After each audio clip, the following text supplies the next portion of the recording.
Maya makes $48,000 a year as a dental hygienist in Atlanta. She drives a 9-year-old Honda with 140,000 miles on it. Her one-bedroom apartment has a bed, a couch, and exactly 11 items of clothing hanging in her closet. She also has $61,000 sitting in savings and investments, no debt, and enough runway to quit her job tomorrow and not work for over a year.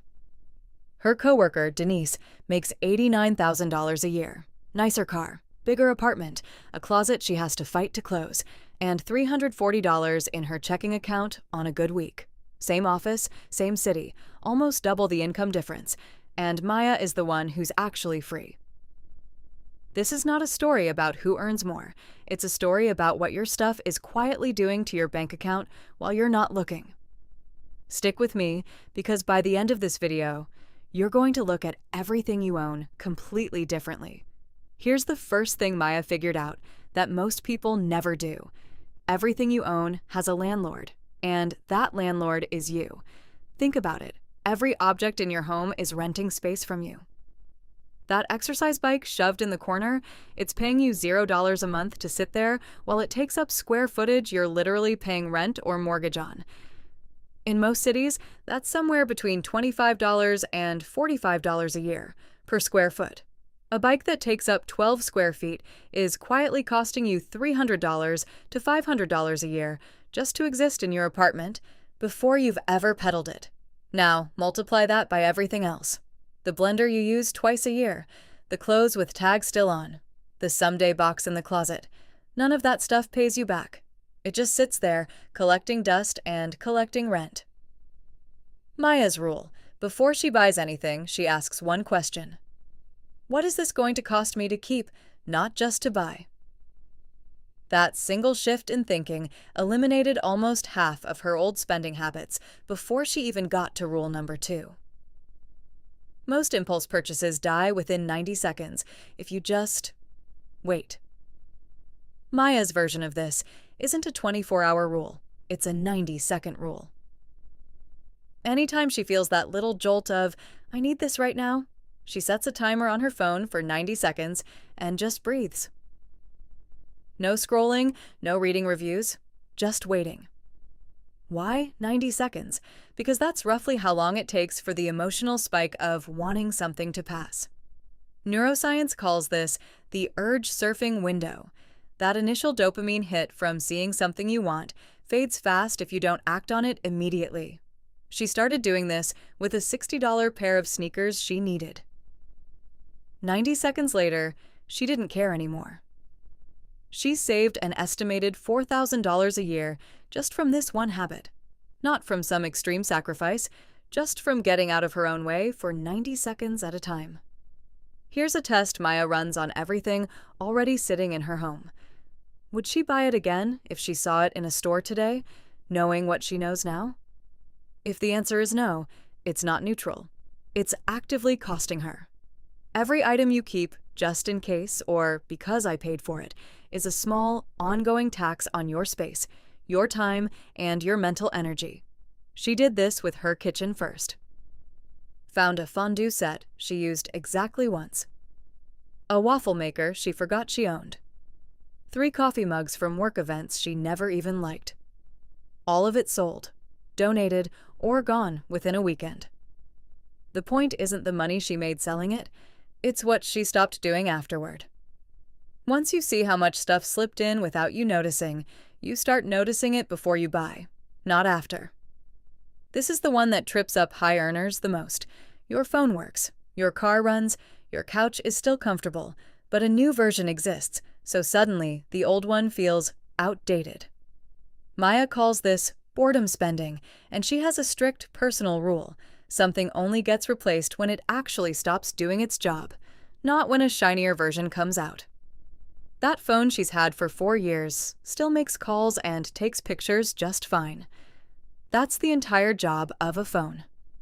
The fact that a new model has a slightly better camera doesn't change what her actual job requires of her phone.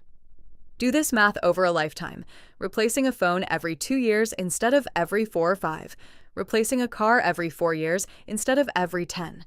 refreshing your wardrobe every season instead of when things wear out. That gap, over 30 years, is easily 6 figures. Not because any single purchase was crazy, but because boredom quietly became a spending category nobody budgeted for.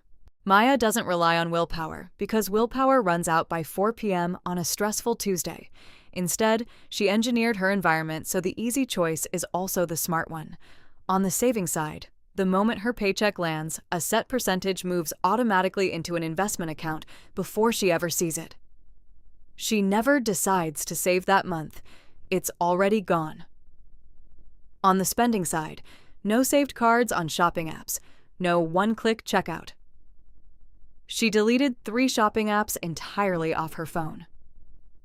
If she wants to buy something online, she has to manually type in her card number every single time, and that 10 seconds of friction is often enough to make her rethink whether she actually wants it.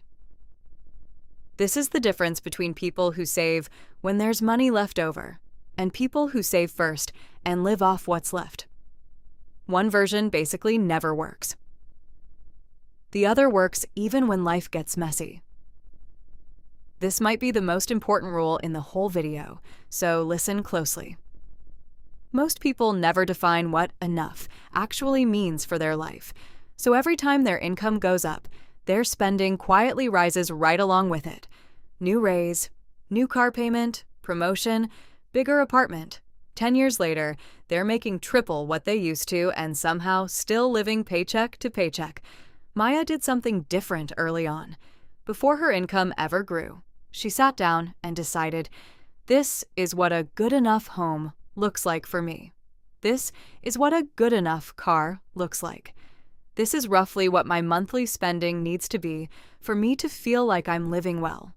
Then, when raises came, and they did, that extra money didn't go toward a lifestyle upgrade. It went straight into savings and investments because she'd already decided what enough looked like before the money showed up to tempt her. That's the real secret behind her $61,000 and Denise's $340. It was never really about the paycheck. It was about which one of them let their spending quietly follow their income upward and which one drew a line and stuck to it. Here's what nobody tells you about all of this. It was never really about the stuff. The clutter, the upgrades, the impulse buys.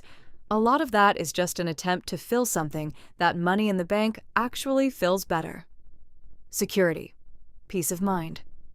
The feeling that you're going to be okay no matter what happens next. Maya isn't rich by anyone's definition. She's not living in some extreme, sacrifice everything way either.